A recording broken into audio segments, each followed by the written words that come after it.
There is a tiny little concert happening at Safeco Field on Saturday. Maybe you heard about it. Pearl Jam, the dust is settled for them. A standard procedure, you know, no backpacks, don't bring large bags, coolers allowed. But for the Foo Fighters, who are coming to town, Dave Grohl, a Seattle guy, very funny guy, they have a few extra band items. This is from their list if you read the fine print. Always do that.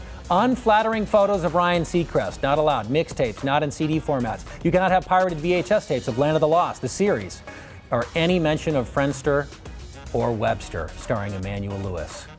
Leg warmers, not allowed. Derogatory press clippings of Shania Twain, and any pencil that isn't a number 2 pencil, not allowed at the Foo Fighters concert.